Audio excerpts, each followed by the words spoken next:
The flames had already consumed half of Penelope Barrett's printing press when she stumbled out of her bedroom into what used to be her newspaper office. And in that moment she understood that everything she had built over 7 years was turning to ash. She screamed for help into the December night of 1883, her voice hoarse from the smoke that had woken her, watching through tears as the wooden building groaned and surrendered to the fire that someone had deliberately set while she slept in the small apartment above. The volunteer fire brigade arrived too late to save anything except Penelope herself and the clothes on her back, and by dawn she stood shivering in a borrowed coat, staring at the blackened skeleton of the Wallace Standard, the only newspaper in Wallace, Idaho, and the only thing that had given her life purpose since she had arrived in the silver mining town as a grieving 20-year-old widow. The December cold bit through the thin fabric of her nightdress beneath the coat, but Penelope could not seem to move her feet from the spot where she had been standing for the past hour. The sun was rising over the mountains now, painting the snow-covered peaks in shades of orange and pink that would have been beautiful if she could feel anything besides the hollow emptiness in her chest. She was 27 years old, and she had nothing. The printing press had been purchased with the last of the money her late husband had left her, and she had spent 7 years building the Wallace Standard into something respectable, something important. She had reported on mining accidents and town council meetings, had written editorials about the need for better safety regulations in the mines, had even dared to criticize some of the more powerful mine owners when their negligence cost lives. That was probably why someone had burned her down. "Miss Barrett!" The voice came from behind her, low and rough with exhaustion. "You should not be standing out here in the cold." Penelope turned to see Aaron Xavier, one of the ranch hands from the Triple Creek Ranch just outside of town, leading his horse through the muddy street. She had interviewed him once about 2 years ago, when he had pulled 3 men from a collapsed mine shaft despite not being a miner himself. He had been in town that day buying supplies and had heard the explosion. She remembered thinking during that interview that he had the most striking gray eyes she had ever seen, and that he spoke with an educated precision that seemed at odds with his weathered cowboy appearance. He was perhaps 30 years old, tall and lean, with dark hair that needed cutting and a jaw shadowed with several days of stubble. "There is nowhere else for me to go," young Penelope said, and was mortified when her voice broke on the last word. She had not cried in front of anyone since the morning they told her that her husband had died of cholera, and she was not about to start now. Aaron dismounted and walked his horse closer, studying the ruins of her building with an expression that suggested he understood exactly what she was looking at. "You have enemies," he said. It was not a question. "I have people who did not appreciate my reporting," Penelope replied. She wrapped her arms around herself, trying to stop shivering. "I wrote about the accident at the Morning Star mine last month. 3 men died because the owners refused to shore up that tunnel properly. I named names." "I read that article," Aaron said quietly. "It needed to be written." Something about the certainty in his voice made Penelope's throat tighten. She had received death threats after that article was published, crude letters that promised she would regret interfering in men's business, but she had published them anyway in her next edition with a scathing response about cowards who hid behind anonymous threats. She had thought they were empty words. She had been wrong. "Well, it does not matter now," she said, forcing her voice to remain steady. "The Standard is gone. I cannot afford another printing press. I cannot even afford breakfast this morning." Aaron was quiet for a long moment, his gray eyes still fixed on the smoking ruins. Then he said something that would change everything. "I can help you." Penelope looked at him sharply. "What do you mean?" "I have some money saved," Aaron said. "Not enough for a new printing press, not right away, but enough for supplies, for a start. And I know things about this town that should be reported, things that the mine owners and the wealthy families do not want anyone to know. If you are willing to start over, to build something new, then I will help you do it." She should have asked him why. She should have been suspicious of this offer from a man who was little more than a stranger. But Penelope looked at the ruins of her life's work, felt the bitter cold seeping into her bones, and heard herself say, "What kind of things?" "The kind that might get us both killed if we are not careful," Aaron said, meeting her eyes directly, but also the kind that need to be brought to light. I have been gathering information for months, but I'm not a writer. I need someone who can tell these stories properly, someone who is not afraid of powerful men. Despite everything, Penelope felt a spark of something that might have been hope or might have been fury. I just lost everything because I was not afraid of powerful men, she said. What makes you think I would be willing to do it again? Aaron's mouth curved into something that was not quite a smile. Because you are standing here looking at the ashes of your life's work, and instead of asking me for money to leave town, you are asking me what stories I have. That tells me everything I need to know about who you are. Miss Barrett. He was right, and they both knew it. Penelope drew in a long breath of cold morning air and felt it clear some of the fog from her mind. I do not have anywhere to work, she said. I do not have paper or ink or any way to print anything even if I could write it. There is an old cabin on the Triple Creek Ranch that no one is using, Aaron said. It is not much, but it has a roof and a stove and enough space for a desk. You could stay there while we figure out the rest. As for printing, there is a press in Missoula that does job printing. We could have them print what you write until we can afford our own press again. It was insane. She barely knew this man. She would be leaving town depending on a stranger for shelter and support, trusting him with her safety and her future. But what was the alternative? She had no family, no close friends in Wallace except for a few shopkeepers who could barely afford to help themselves. She could try to find work as a seamstress or a laundress, spend years saving money that might someday buy her a new press, watch while the stories that needed to be told went untold and the people responsible for destroying her life went unpunished. Or she could take a chance on this cowboy with the educated voice and the gray eyes that seemed to see straight through her walls. Why would you do this for her? Penelope asked. What do you get out of helping me? Aaron looked back at the ruins, and something painful flickered across his face. My brother died in that Morning Star mine collapse, he said quietly. Thomas Xavier. He was 24 years old, and he was only working there to save money to buy his own ranch. The owners knew the tunnel was not safe. They knew it, and they sent men in anyway because it was cheaper than doing the work properly. Your article was the first time anyone in this town told the truth about what happened. It mattered to me. It mattered to my brother's memory. Penelope felt her chest constrict. She did remember that name from the list of the dead, though she had not known the man personally or made the connection to Aaron. I am sorry, she said, and meant it. So am I, Aaron said. But sorry does not bring him back, and it does not stop the same thing from happening to someone else's brother. What might help is if we keep doing what you were doing. Keep telling the truth even when people try to silence us. So that is what I am offering, a partnership, if you want to call it that. I will provide what I can in terms of resources and information, and you will provide the words and the courage to publish them. We will rebuild what you lost, and we will make sure my brother and those other men did not die for nothing. The sun had fully risen now, and the street was beginning to fill with people coming to gawk at the burned building. Penelope could feel their eyes on her, could imagine what they were thinking about the foolish woman who had made enemies of powerful men and paid the price. Let them think what they wanted. She had never particularly cared about the opinions of gossips and cowards. I will need to write under a different name, Penelope said, making her decision. If people think the Standard is gone and I have left town, they might let their guard down. We might get access to information we could not get otherwise.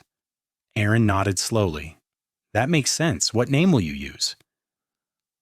Penelope thought for a moment, then said, P.J. Barrett. It could be a man's name or a woman's name. It will keep people guessing. She held out her hand to him, formal and deliberate. I accept your offer, Mr. Xavier. When can we start? He shook her hand, his grip warm and solid despite the cold. We start now, he said. Get whatever you need from town. Say your goodbyes if you have any to say, and meet me at the livery stable in an hour.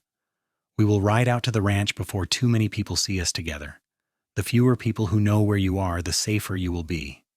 Penelope nodded and watched him lead his horse away toward the stable. Her hand still felt warm where he had touched it, and she curled her fingers into her palm.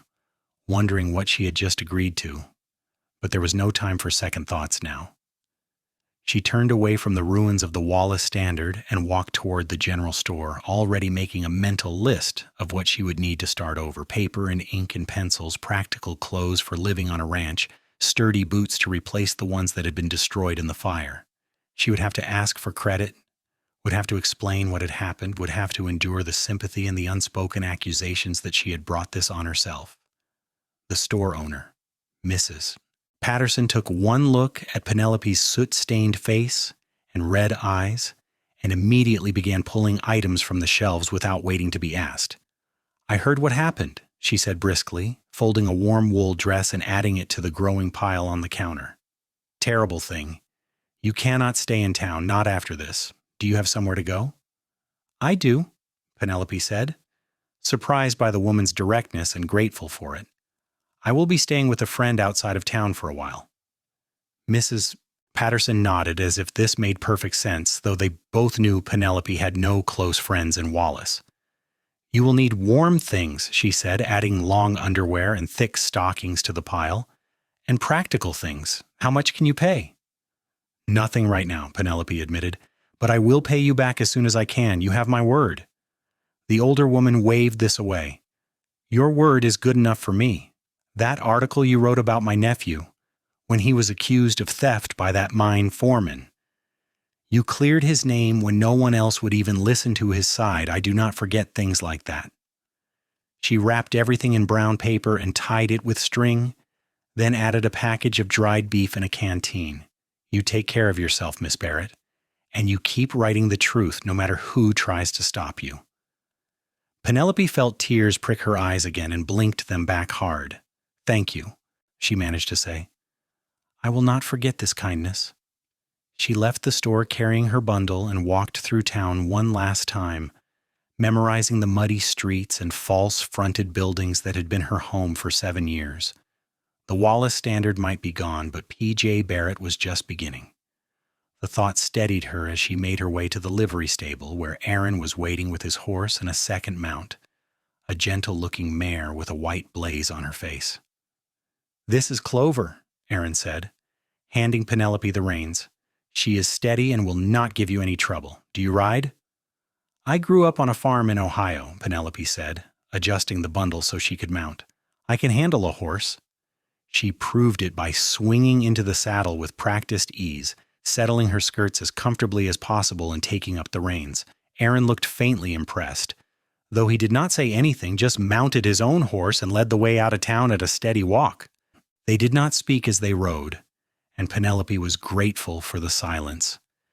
She needed time to think, to process what had happened and what she was doing. Behind them, Wallace grew smaller and smaller until it disappeared entirely, swallowed by the mountains and the forest. The Triple Creek Ranch was about an hour's ride from town, tucked into a valley where 3 streams converged before flowing down toward the Coeur d'Alene River. The main ranch house was a sprawling log structure with smoke rising from 2 chimneys, and there were several outbuildings scattered around it, including a large barn and what looked like bunkhouses for the ranch hands. Aaron led her past all of these to a smaller cabin set back against the tree line, far enough from the main house to offer privacy, but close enough that she could reach help if she needed it. "This is it," Aaron said, dismounting and tying his horse to a post. "It is not much, but it is sound. The roof does not leak, and the stove works well enough." Penelope dismounted and looked at the cabin with a critical eye. It was small, perhaps 15 feet by 20 feet, with a single window covered by oiled paper and a door that hung slightly crooked on its hinges. But Aaron was right that it looked sound, and when he opened the door and she stepped inside, she found it surprisingly clean. There was a bed frame in one corner with a bare mattress, a small table with 2 chairs, a pot-bellied stove that looked like it had been recently cleaned, and several shelves on the walls. Someone had swept the floor and cleared away any cobwebs, and there was firewood stacked neatly beside the stove. "I came out here this morning before I rode into town," Aaron said, watching her face. "I wanted to make sure it was fit for living in. I'll bring you blankets and dishes and whatever else you need from the main house. My boss, Mr. Thornton, owns this ranch, but he is in Spokane for the winter and will not be back until March. He will not mind you staying here as long as you do not burn the place down." There was the faintest hint of dark humor in that last comment, and Penelope found herself almost smiling despite everything. "I will do my best to avoid any more fires," she said. She set her bundle on the table and looked around again, this time seeing possibilities instead of limitations. "I can work here," she said. "If you can bring me a better lamp and some more firewood, I can start writing tonight." "What will you write about first?" Aaron asked. Penelope thought about the smell of smoke and burning paper, about the 7 years of work that had been stolen from her, about Aaron's brother Thomas dying in a tunnel that everyone knew was unsafe. "I will write about the fire," she said, not as Penelope Barrett, but as P.J. Barrett, an outside observer. "I will write about what the Wallace Standard was trying to do and why someone wanted to silence it. And then I will write about the Morning Star mine and every other mine in this territory that puts profit over human lives. I will write until people cannot ignore it anymore." Aaron nodded slowly. "That will make you a target again," he said. "You understand that, do you not?" "I understand," Penelope said. She met his gray eyes directly. "But I am already a target. At least this way I will be a target who is fighting back." Something that might have been respect or admiration crossed Aaron's face, gone too quickly for her to be sure. "I will get you those supplies," he said, "and I will bring dinner out later. You should rest if you can. You have had a long night." After he left, Penelope sat down at the table and put her head in her hands, letting herself feel the full weight of what had happened for the first time since she had woken to smoke and flames. Everything she owned had been in that building. 7 years of back issues of the Standard, all her notes and research, her clothes and books, and the few personal items she had brought from Ohio when she married and moved west. All of it gone. The only thing she had left was her determination and her skill with words, and that would have to be enough. She did not let herself cry. Instead, she unpacked the bundle from Mrs. Patterson and changed out of her smoke-stained nightdress into the practical wool dress the shopkeeper had given her. She hung the other items on pegs by the door and made a mental note to ask Aaron for a proper wardrobe or trunk. Then she sat back down at the table and tried to organize her thoughts. She needed to write about the fire while the details were still fresh, needed to capture the shock and the loss and the anger in a way that would make readers understand what had been taken from this town when the Standard burned. But she also needed to be smart. If she came out swinging too hard, if she made accusations she could not prove, she would lose what little credibility she had left. She needed facts and evidence, and witnesses needed to build a case that even the mine owners and their lawyers could not tear apart. That meant she needed Aaron's information, needed to understand what he knew and how he knew it, needed to decide if she could trust him completely or if she should keep some things to herself. The afternoon passed slowly. Penelope dozed in fits and starts, exhausted from the sleepless night but too keyed up to rest properly. She jumped at every sound outside the cabin, half expecting to see men with torches coming to finish what they had started, but no one came except Aaron, who returned as the sun was setting with an armload of supplies and a covered pot that smelled like beef stew. "Mrs. Chen made extra for dinner," he said, setting the pot on the stove to keep warm. Mrs. Chen was the ranch cook, Penelope remembered from her previous reporting. She was Chinese, one of the few Chinese women in this part of Idaho, and her husband had died building the railroad. "She does not know who the food is for, just that I asked for extra. I would like to keep your presence here quiet for as long as possible." "I agree," Penelope said. She watched as Aaron unpacked blankets, pillows, dishes, eating utensils, a better oil lamp, and several notebooks with pencils. "This is too much. I cannot possibly repay you for all of this." "You will repay me by doing what you do best," Aaron said, "by writing the truth and not being afraid to publish it. That is worth more to me than money." He paused, then added, "I brought you something else." He pulled a leather portfolio from his coat and set it on the table. "This is everything I have collected over the past 6 months. Names, dates, witness statements, copies of mine inspection reports that were falsified, payroll records that show the mine owners paying off territorial officials. It is enough to bring down half the powerful men in Wallace if it is presented correctly." Penelope opened the portfolio with shaking hands and began to read. The first page was a list of mining accidents over the past 2 years, each one with detailed notes about what had caused the accident and what could have been done to prevent it. The second page was a copy of an inspection report for the Morning Star mine dated 3 weeks before the collapse, stating that the tunnel supports were inadequate and needed to be replaced immediately. The third page was another copy of the same report, except this version stated that the tunnel was safe for continued operation. "Where did you get these?" Penelope asked, her voice barely above a whisper. "The real report came from the inspector himself," Aaron said. "He was the one who signed it, and he was horrified when the altered version showed up in the territorial office. He gave me his original copy because he was afraid to keep it himself. The mine owners have long memories, and he has a family to protect." "And the rest of this?" "Various sources," Aaron said vaguely. "I have been working as a ranch hand for 5 years, but before that I was a lawyer in San Francisco. I know how to gather evidence, and I know how to protect my sources. Everything in that portfolio will hold up under scrutiny, but you have to be careful how you use it.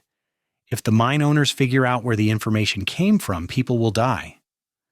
Penelope looked up at him, really seeing him for the first time. A lawyer. That explained the educated speech and the methodical way he had approached helping her. "Why did you stop practicing law?" she asked. Aaron's expression shuddered. "That is a story for another time," he said. "Right now we need to focus on your story. What do you need from me?" She wanted to press, wanted to understand who this man really was and why he had given up a legal career to work as a cowboy, but she could hear in his voice that he was not ready to share that information. Fair enough. She had her own secrets, her own painful past that she did not discuss with strangers. They would have time to learn about each other later if this partnership lasted. "I need to understand the relationships between these mine owners," Penelope said, turning back to the portfolio. "Who reports to whom? Who has financial interests in which mines? Who is bribing which officials? I need to see the whole picture before I can start writing about the individual pieces." Aaron pulled out the second chair and sat down across from her. "Then let me walk you through it," he said. "The most powerful man in Wallace is James Cordell. He owns 3 mines outright and has partial ownership in 4 others, including the Morning Star. He also owns the land that most of the businesses in Wallace are built on, which means he collects rent from nearly every shopkeeper in town. If you cross Cordell, you will find yourself unable to buy supplies, unable to rent space, unable to do business at all. I am aware of Mr. Cordell," Penelope said dryly. "He threatened to sue me for libel after I wrote about the Morning Star collapse." "Did he follow through?" "No, I think his lawyers told him that truth is an absolute defense against libel, and everything I wrote was documented fact." She tapped the portfolio. "But I am guessing he was behind the fire." "Almost certainly," Aaron agreed, "though you will never be able to prove it. Cordell does not do his own dirty work. He has men for that, and those men know how to keep their mouths shut." They worked through dinner and into the evening, Aaron explaining the complex web of corruption and influence that ran through Wallace and the surrounding mining camps, Penelope taking notes and asking sharp questions that made him reassess some of his assumptions. By the time he finally left to return to his own bunk in the ranch house, Penelope had a clear understanding of what she was up against and how she might begin to dismantle it. She worked by lamplight until well past midnight, her hand cramping around the pencil as she drafted and redrafted her first article under the name P.J. Barrett. She decided to start not with accusations, but with questions. Why had the Wallace Standard burned on the same night its editor had published a damning exposé about mine safety? Why had the volunteer fire brigade taken so long to respond despite being only 3 blocks away? Why was no investigation being conducted into obvious arson? She kept her tone measured and reasonable, let the facts speak for themselves, and finished with a call for justice that stopped just short of naming names. It was good work, maybe the best writing she had ever done, sharpened by anger and grief into something that cut like a knife. She read it over 3 times, checking for any mistakes or weak arguments, then set it aside to look at with fresh eyes in the morning. Tomorrow she would copy it out neatly, and Aaron would ride to Missoula to have it printed. And then they would see what happened next. She fell into bed fully clothed and slept dreamlessly until dawn, when she woke to find frost coating the inside of the window and her breath misting in the cold air. The fire had gone out during the night. She rebuilt it with shaking hands, waiting for the cabin to warm before she stripped off yesterday's dress and washed in the basin Aaron had left for her. The water was ice cold and the soap was harsh, but she scrubbed herself clean anyway, needing to wash away the last traces of smoke and ash. When she was dressed again, she reread her article and made a few small changes, then copied it out in her neatest handwriting. She was just finishing when Aaron knocked on the door and entered with a plate of breakfast and a cup of coffee that steamed in the cold air. "Mrs. Chen sends her regards," he said, setting the food on the table. "She's starting to ask questions about why I'm eating twice as much as usual and taking food away from the dining hall. I think I'm going to have to tell her the truth soon." "Can she be trusted?" Penelope asked. "With my life," Aaron said simply. "She is the most honest person I know, and she hates the mine owners as much as we do. Her husband died because a railroad foreman pushed the work crew too hard and ignored safety concerns. She would never betray us." Penelope nodded and handed him the copied article. "This is ready to go to Missoula. How long will it take to have it printed?" Aaron scanned the page quickly, his eyebrows rising as he read. "This is good," he said, "very good. It will take me 2 days to get to Missoula and back, maybe 3 depending on the weather. How many copies do you want?" "As many as they can print for whatever money you have available," Penelope said. "We need to distribute them throughout Wallace and the surrounding camps. Leave them in saloons and boarding houses, anywhere people gather. I want everyone to read this." "That will cost more than I have on hand," Aaron admitted. "But I have something I can sell, my brother's watch. It is solid gold and worth at least $100. That should be enough for a good print run and leave us some money for the next article." "I cannot ask you to sell your brother's watch," Penelope protested. "You are not asking," Aaron said firmly. "I am offering. Thomas would want his death to mean something. This is how I can make that happen." He folded the article carefully and tucked it inside his coat. "I will leave within the hour. You stay here and stay out of sight. Do not go into town and do not let anyone see you. If anyone asks, you left Wallace on the morning stage and no one knows where you went." "Be careful," Penelope said, surprising herself with the intensity of her concern. "If Cordell's men figure out what you are doing—" "They will not," Aaron said. "I know how to be careful." But something in his expression softened slightly as he looked at her. "I appreciate your concern, though. It has been a long time since anyone worried about my safety." He left before she could respond, and Penelope spent the next 3 days in an agony of waiting and worry. She worked on her next article. This one focused specifically on the Morningstar mine collapse, but her concentration kept breaking. Every sound outside the cabin made her jump. Every hour that passed made her more convinced that something had gone wrong, that Aaron had been caught or hurt or worse. She was starting to seriously consider saddling Clover and riding into town to see if there was any news when she finally heard hoofbeats approaching the cabin. She rushed to the window and felt relief flood through her when she saw Aaron dismounting, looking tired and wind-burned but unharmed. He had saddlebags slung over his shoulder, bulging with something heavy. "I have 500 copies," he said as soon as he entered, dumping the saddlebags on the table. The printer in Missoula was very interested in the story and agreed to a discounted rate if I would let him distribute copies there as well. "Your article is being read in 2 territories now, Miss Barrett." Penelope pulled one of the printed sheets from the bag and felt a thrill run through her at seeing her words in type again. "P.J. Barrett," the byline read, "Special Correspondent." "It is perfect," she said. "When do we start distributing them in Wallace?" "Tonight," Aaron said. "After dark, when there are fewer people around to see who is doing it.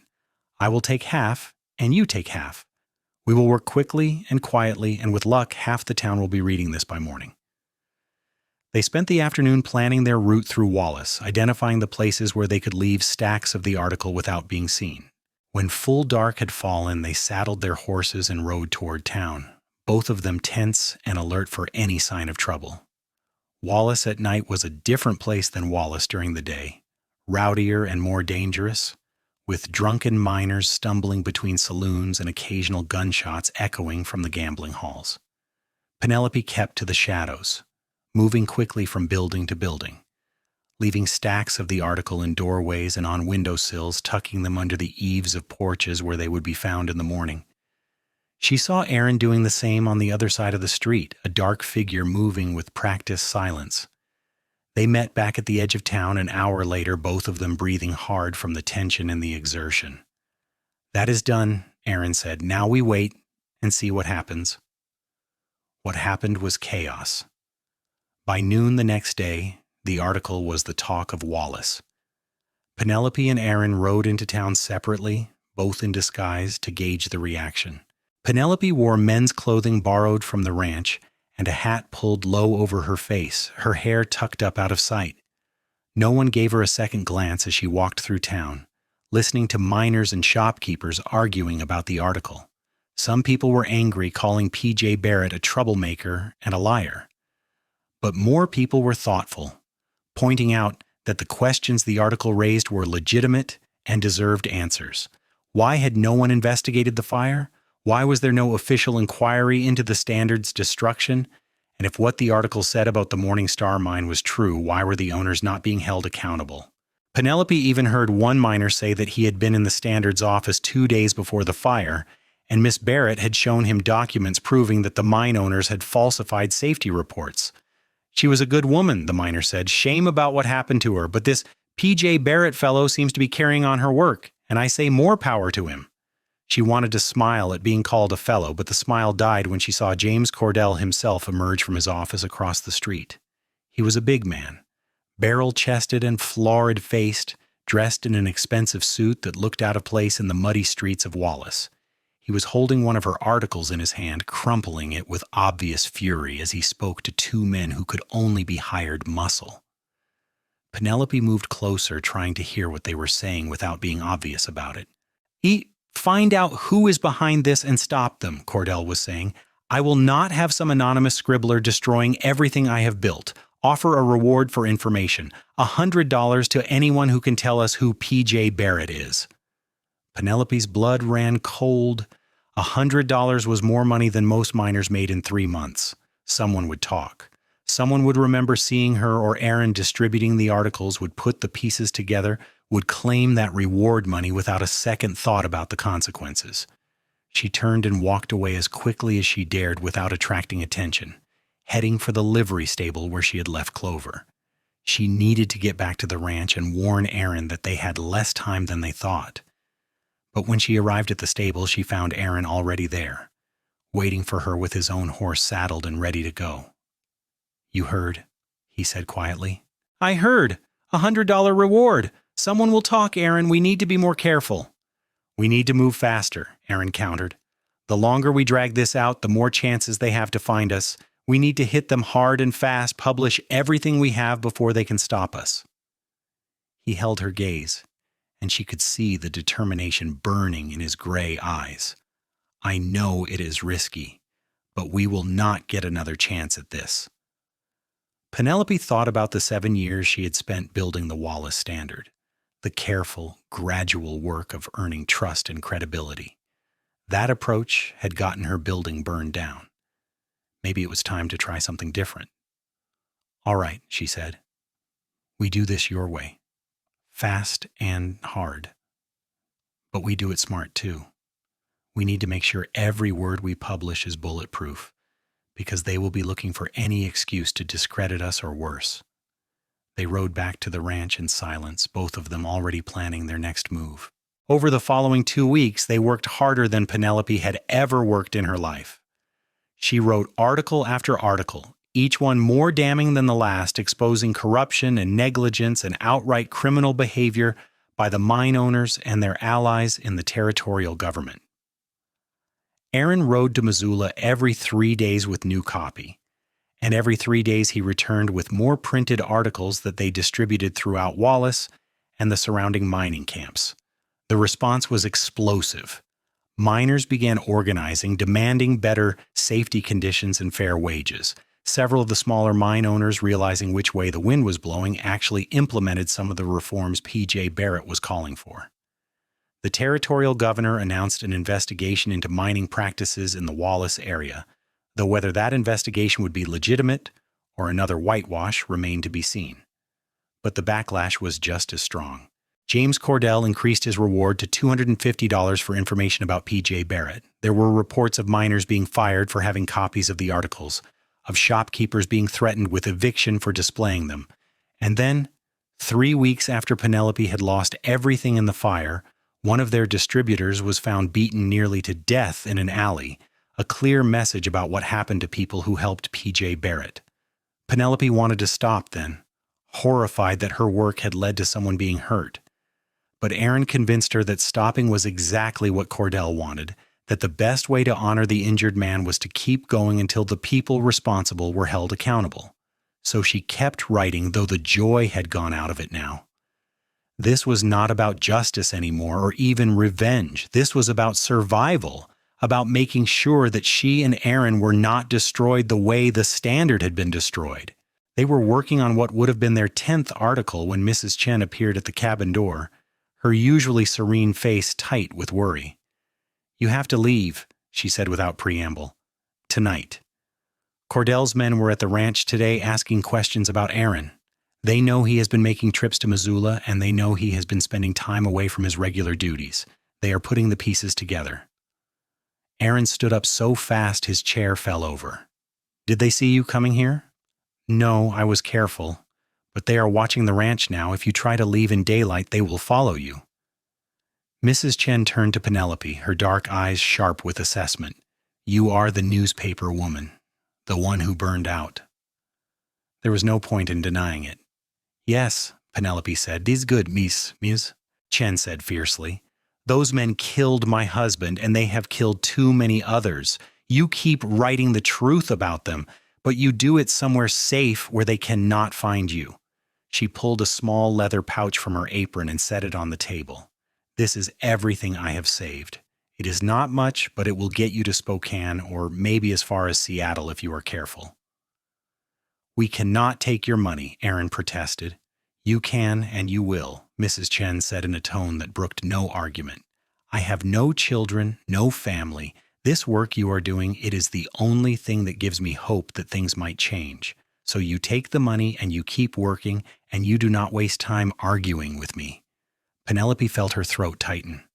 "Thank you," she managed to say. "I will pay you back, I promise." "You will pay me back by staying alive and finishing what you started," Mrs. Chen said. She looked at Aaron.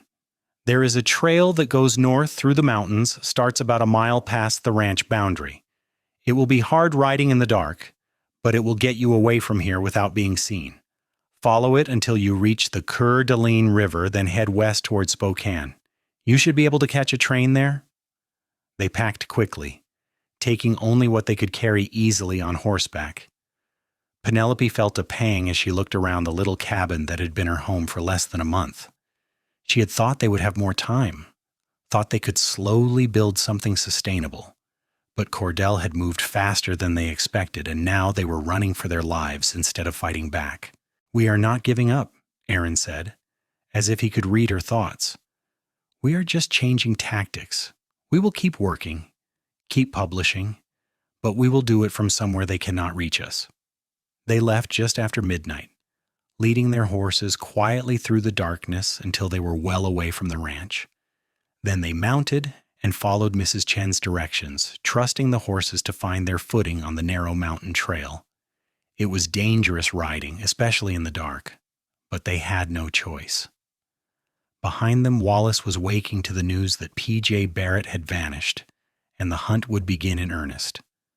The ride took all night and most of the next day. They stopped only once to rest the horses and eat some of the food Mrs. Chen had packed for them. Penelope was so exhausted she could barely stay in the saddle, but she did not complain. Aaron looked just as tired, his face drawn and gray with weariness, but he kept them moving at a steady pace, always checking behind them to make sure they were not being followed. They reached the Coeur d'Alene River as the sun was setting and followed it west toward Spokane, arriving in the city 3 days after leaving the ranch. Spokane was much larger than Wallace, A real city with brick buildings and paved streets and a train station that could take them anywhere they wanted to go. But where did they want to go? And what would they do when they got there? They found a boarding house that asked no questions and paid for a week in advance, then collapsed into their separate rooms and slept for 16 hours straight. When Penelope finally woke, it was mid-morning, and she felt more human than she had in days. She washed and changed into clean clothes, then went downstairs to find Aaron already awake and sitting in the boarding house parlor with a newspaper. "Good news," he said, looking up as she entered. "Our articles have been reprinted in newspapers throughout the Pacific Northwest. The territorial governor has announced a formal investigation into James Cordell and his mining operations, and there are calls for criminal charges. We did it, Penelope. We actually did it." Penelope sat down hard, her legs suddenly weak. "We did? We did." Aaron handed her the newspaper, pointing to a front-page article with the headline, "Wallace Mining Scandal Rocks Territory." It quoted extensively from P.J. Barrett's articles and included statements from miners and other witnesses confirming the corruption and negligence that had been exposed. "It will take time for the legal process to play out, but Cordell is finished. Even if he avoids prison, his reputation is destroyed, and his business interests are collapsing. The territorial governor would not have moved against him if there was any doubt about the evidence." Penelope read the article twice, letting the reality of it sink in. They had won. Not completely, not yet, but enough to matter. The truth was out, and people were listening. And the men who had destroyed her life's work were finally facing consequences. "What do we do now?" she asked. Aaron folded up the newspaper and looked at her with an expression she could not quite read. "That depends on what you want," he said carefully. "You have enough material now to start over anywhere you choose. You could go to Seattle or San Francisco, find a newspaper that will hire you, build a new career. Or you could stay here in Spokane and start your own paper again. You have options now that you did not have a month ago." "What about you?" Penelope asked. "What will you do?" "That depends on what you want," Aaron repeated. And this time she understood what he was really asking. They had spent a month working side by side, sharing meals and conversations and the intensity of fighting a common enemy. She had learned that he took his coffee black and could not cook anything more complicated than beans and bacon. She had learned that he had a dry sense of humor and was kinder than he wanted people to know, that he paid attention to small details and never forgot a name or a face. She had learned that his brother's death had nearly destroyed him, and that writing these articles had given him a purpose he desperately needed. And somewhere along the way, without meaning to or planning for it, she had fallen in love with him. "I want to stay with you," Penelope said, the words coming out more bluntly than she intended. "I want to keep working with you, not just as a partner, but as more than that. If you want the same thing." Aaron's eyes widened slightly, and for a terrible moment Penelope thought she had misread everything, that she had just made a fool of herself. But then his face broke into a smile, the first real smile she had seen from him, and he reached across the space between them to take her hand. "I have wanted that since the morning I found you standing in the ruins of your building," Aaron said. "I have been trying to figure out how to tell you without sounding like I was taking advantage of your situation. You were vulnerable and dependent on my help, and I did not want you to feel obligated to return my feelings." "I do not feel obligated," Penelope said firmly. "I feel fortunate. You gave me back my purpose when I thought I had lost everything. You believed in my work, and you risked your life to help me continue it. How could I not fall in love with you?" They stared at each other for a long moment, both of them seeming slightly stunned by this turn of events. Then Aaron laughed, a surprised sound of pure joy, and pulled her into his arms. Penelope went willingly, burying her face against his chest and feeling his heart beating strong and steady beneath her cheek. "So we stay together," Aaron said. "We start a newspaper here in Spokane, a real one with our names on it and no more hiding.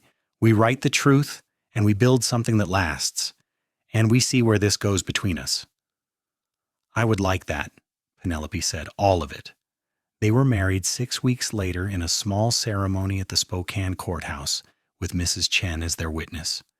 The older woman had left Wallace after Aaron and Penelope fled, deciding that there was nothing left for her in a town controlled by men like Cordell. She found work as a cook in Spokane and visited them every Sunday, bringing food and gossip and sharp observations about their fledgling newspaper, the Spokane Truth, they called it. And they published their first edition 3 months after arriving in the city. It was a small paper, only 4 pages, but every word was carefully crafted and thoroughly researched. Penelope wrote most of the articles, and Aaron handled the business side, using his legal training to keep them out of trouble and his carefully cultivated sources to provide leads on stories worth investigating. It was not easy. They worked long hours for little pay, and there were times when they wondered if they had made a mistake, but the paper grew steadily, gaining readers and respect. And within a year, they were profitable enough to hire 2 assistants and move into a larger office. Penelope expanded their coverage to include not just mining issues, but labor rights, women's suffrage, and political corruption throughout Washington Territory. Aaron wrote a legal column explaining complex laws in plain language and offering advice to readers who could not afford lawyers. They became known throughout the Pacific Northwest as journalists who could be trusted to tell the truth. Even when that truth was uncomfortable or unpopular, other newspapers reprinted their articles. Politicians sought their endorsements, and gradually, slowly, things began to change. Mining regulations were strengthened. Labor unions gained legal protection. Women won the right to vote in territorial elections. It was not perfect, and it was not fast enough, but it was progress. And Penelope and Aaron had built it together. Their son was born in the spring of 1886, 3 years after the fire that had destroyed the Wallace Standard. They named him Thomas, after Aaron's brother. And he had his father's gray eyes and his mother's determination. Aaron held him for the first time with hands that shook slightly, looking down at the tiny red-faced baby with an expression of such fierce love and protectiveness that Penelope felt tears prick her eyes. "He is perfect," Aaron said hoarsely. "Thank you for giving me this. Thank you for giving me everything." "We gave each other everything," Penelope corrected gently. She was exhausted from the birth and sore in places she had not known could be sore, but she had never been happier. "I would still be standing in the ruins of my old life if you had not offered me a chance to build something new. You saved me, Aaron." "We saved each other," Aaron said, and leaned down to kiss her forehead. "And now we have this little man to raise and a newspaper to run and a whole territory to keep honest. Are you ready for that?" "I have been ready since the moment I met you," Penelope said. Thomas was followed 2 years later by a daughter they named Grace, and 2 years after that by another son they named James, after no one in particular, but because they both liked the name. The house they had bought on the edge of Spokane filled with noise and laughter and the organized chaos of a working family. Penelope wrote her articles in the early mornings before the children woke, and Aaron handled the evening edition after they went to bed. They hired more staff as the paper grew, including a young woman reporter who reminded Penelope of herself at that age, full of fire and determination to change the world. The territorial governor was forced to resign in 1888 after the Spokane Truth published evidence of his financial ties to mining companies. James Cordell died in prison in 1889, still maintaining his innocence to the end. The Wallace Standard was never rebuilt, but Penelope sometimes thought of it with a kind of distant affection, the way you might think about an old friend you have not seen in years. That fire had destroyed her life's work, but it had also led her to something better, something she never would have found if she had stayed safely in Wallace writing cautious articles that offended no one. On their 10th wedding anniversary, Aaron gave Penelope a leather-bound book filled with every article she had written as P.J. Barrett, carefully clipped and preserved. "I thought you might want to remember where we started," he said, "before the children and the house and the respectable newspaper, when it was just you and me against the world." Penelope turned the pages slowly, reading the words she had written in that little cabin on the Triple Creek Ranch, when she'd been frightened and angry and determined not to let the men who had destroyed her be rewarded for their cruelty. She remembered the sound of Aaron's voice as he explained the tangled web of corruption in Wallace, the warmth of his hand when he first shook hers, the look in his eyes when he told her about his brother. "We did good work," she said finally. We changed things that needed to be changed. But I think the best thing we built was this, us, the family and the partnership and the life we have made together. I think so too, Aaron said. He put his arm around her shoulders and pulled her close. I love you, Penelope. I have loved you since that first morning when you stood in the ashes of your building and refused to give up. I will love you until the day I die. And I love you, Cosia, Penelope said. My cowboy who turned out to be so much more than I expected. My partner in every sense of the word. Thank you for helping me start new work at dawn. Thank you for building this life with me. They stood together in comfortable silence, looking out the window of their home office at the city that had become their new home. The Spokane Truth had become one of the most respected newspapers in the Pacific Northwest, known for its investigative reporting and its commitment to holding powerful people accountable. Their children were healthy and happy, growing up with a strong sense of justice and the belief that one person could make a difference if they were willing to work for it.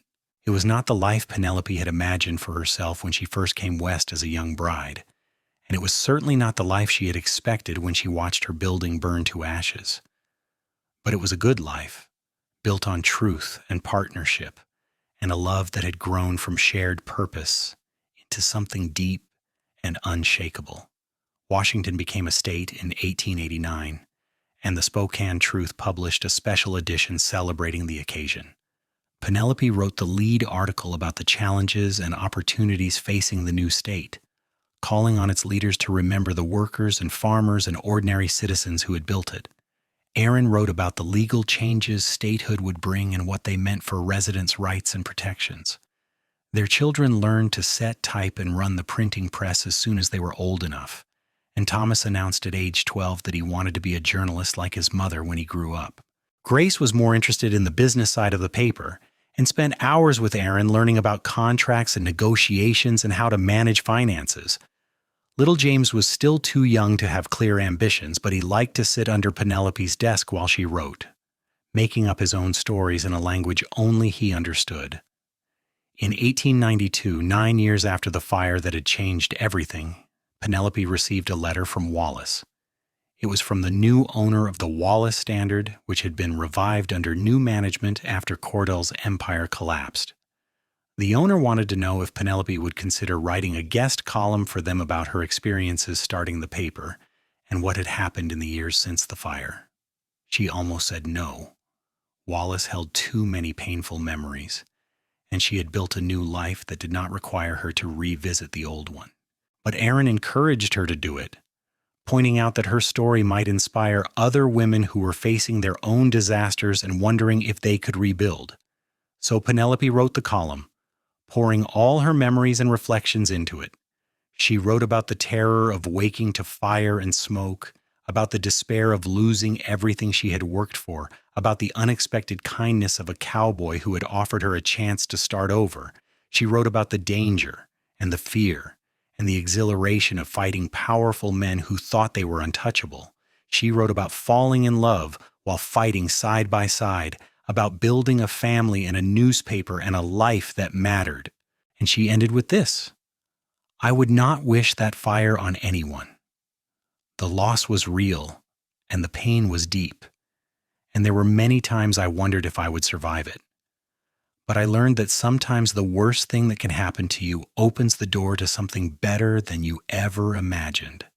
My life's work was gone in a single terrible night, but a cowboy helped me start new work at dawn, and together we built something that neither of us could have created alone. To anyone who is standing in the ruins of their life right now, I want you to know this: the story is not over. The dawn is coming. And there might be someone waiting in that dawn who will change everything if you are brave enough to let them. The column was reprinted in newspapers throughout the West, and Penelope received dozens of letters in response, many from women who shared their own stories of loss and rebuilding. She answered everyone personally, offering what encouragement and advice she could. It became a regular feature in the Spokane Truth, a column where Penelope responded to readers' questions and shared wisdom gained from 2 decades of journalism and life. The years passed in the way they do when you are busy and content, each one seeming both quick and full. Thomas grew into a fine journalist, specializing in labor issues and workers' rights. Grace took over the business management of the Spokane Truth when Aaron decided to semi-retire and focus on writing books about legal reform. James surprised everyone by becoming a teacher instead of a journalist, though he wrote occasional articles for his mother's paper about education and children's issues. Penelope and Aaron celebrated their 20th wedding anniversary by taking a trip back to Wallace, wanting to see how the town had changed in the years since they fled. The old ranch where they had first worked together was still there, though it had changed hands several times. The cabin where Penelope had written those first articles as P.J. Barrett was gone, replaced by a newer, larger building. Wallace itself had grown considerably with new businesses and better buildings and a prosperous air that suggested the dark days of Cordell's rule were truly over. They visited the site where the Wallace Standard had once stood and found a memorial plaque that read, "Here stood the Wallace Standard, burned in 1883 while fighting for truth and justice." Editor Penelope Barrett continued her work under the name P.J. Barrett, exposing corruption and saving lives. May her courage inspire future generations. Penelope stood in front of that plaque for a long time, Aaron's hand warm in hers, remembering the young woman who had stood in these ashes and thought her life was over. That woman had been wrong. Her life had not ended that night. It had transformed into something richer and more meaningful than she could have imagined. "No regrets?" Aaron asked softly. "Not a single one," Penelope said. "Everything that happened brought me to you and to the life we built together. I would not change any of it." They returned to Spokane and their work, older now but no less committed to the principles that had driven them from the beginning.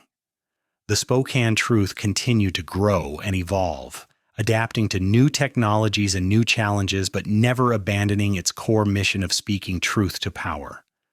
When Penelope was 60 years old, a group of journalism students from the new University of Washington came to interview her about her career and her legacy.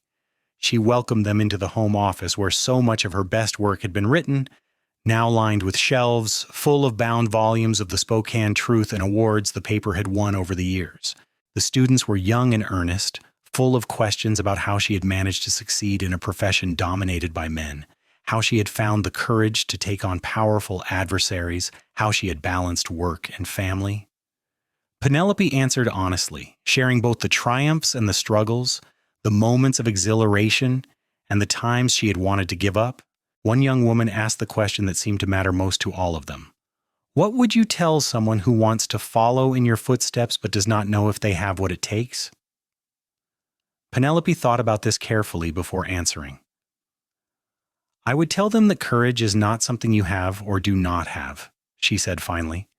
"It is something you choose, moment by moment, even when you are terrified. I would tell them that you do not have to do it alone, that the best work comes from partnership and collaboration, and I would tell them that failure and loss are not the end of the story. Sometimes they are the beginning of something better, if you are willing to keep going and see where the new path leads." The students left inspired, and Penelope watched them go with a feeling of satisfaction. The torch was being passed to a new generation, and she trusted them to carry it well. Aaron found her standing at the window and came to put his arms around her from behind, resting his chin on top of her head. They stood like that for a long time, comfortable in the silence that came from decades of knowing each other completely. "Do you ever think about what would have happened if I had not ridden into Wallace that morning?" Aaron asked. "Sometimes," Penelope admitted.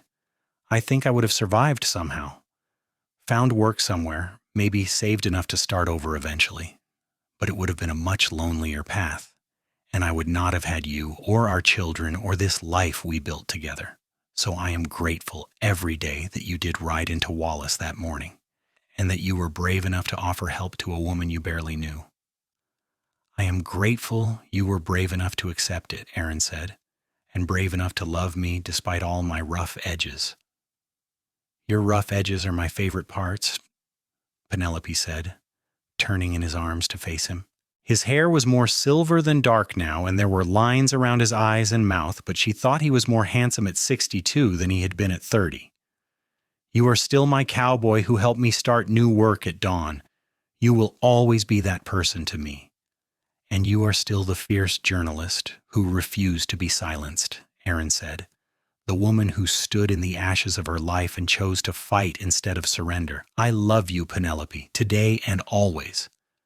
"Today and always," Penelope echoed, and kissed him with all the love and gratitude she felt for this man and this life they had created together.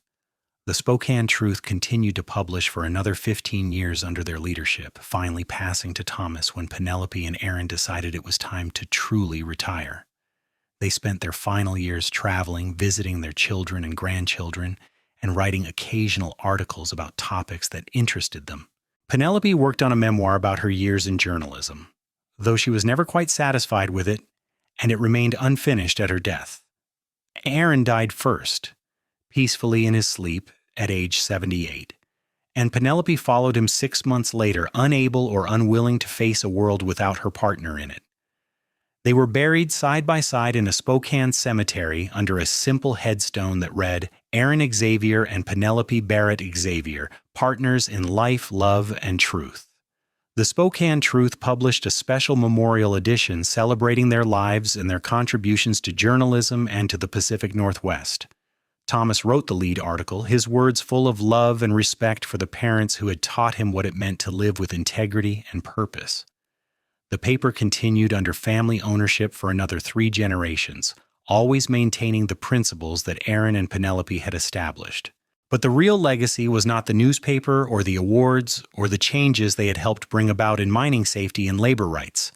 The real legacy was the story itself, the tale of a woman who lost everything and a cowboy who helped her build something new, and the love that grew between them as they worked side by side to make their corner of the world a little more just and a little more true.